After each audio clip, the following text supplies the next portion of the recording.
He still exhibits a lack of remorse and true understanding of what he did.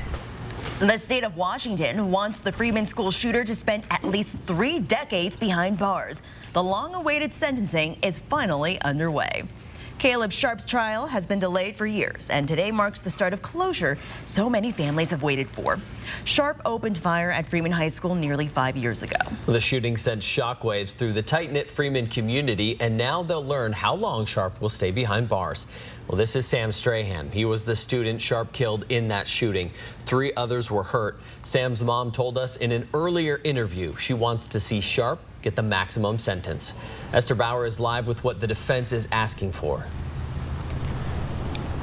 Well, they're asking for a 20-year sentence because of Sharpe's age and mental instability. A doctor also testified today saying he suffered from brain trauma that was never diagnosed. Today, the sentencing finally begins for the shooter who shattered the Freeman community. This is the state of Washington versus Caleb J. Sharpe. Caleb Sharpe's defense asking the court for a 20-year sentence. Because of the extent of his youthfulness, the Caleb Sharpe is deserving of a less severe punishment. The state wants to see him spend at least 35 years behind bars. What can we do to ensure that this does not happen again? And I would suggest that we still, and this court really still, does not know what made him do this. Dr. Richard Adler says his brain was underdeveloped and he suffered injuries that no one knew about. It is notable that unknown to Caleb, unknown to his parents, but when you looked at his birth records, he did suffer perinatal asphyxia. He was not getting proper oxygen. He testified this left lasting brain damage. Dr. Adler's been studying Sharpe's brain since the shooting, saying today there's been progress in his development and he doesn't think he would commit a crime again. Caleb Sharpe represented a low risk of violent reoffending. The defense wants to see this play into a shorter sentence. Caleb Sharpe has matured and grown over the 4.5 intervening years, and his continued capacity for change and rehabilitation. While the state says they aren't convinced, he still isn't a threat to the community. Mr. Sharpe was making it clear this was his plan. Weeks, months, possibly a year. Witnesses and expert testimony will continue all next week, with a final sentencing expected next Friday.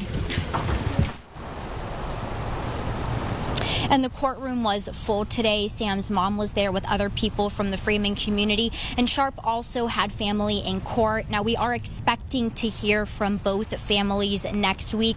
I'll be back inside the courtroom on Monday morning, bringing you the latest on air and online in this sentencing. Reporting live from the county courthouse, Esther Bauer, 4 News Now. Thank you for that, Esther. Well, why did it take so long to get to Sharpe's sentencing? It's been a long road to justice for victims and their families. Nearly 2 weeks after the shooting happened at Freeman High School, Sharpe faced a judge to set a declination hearing.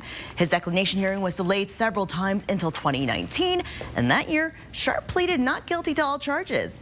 Not long after that happened, Sharpe's lawyers stepped away from his case. His new lawyers then wanted the judge to recuse himself over a possible conflict of interest. The state of Washington did not let that happen.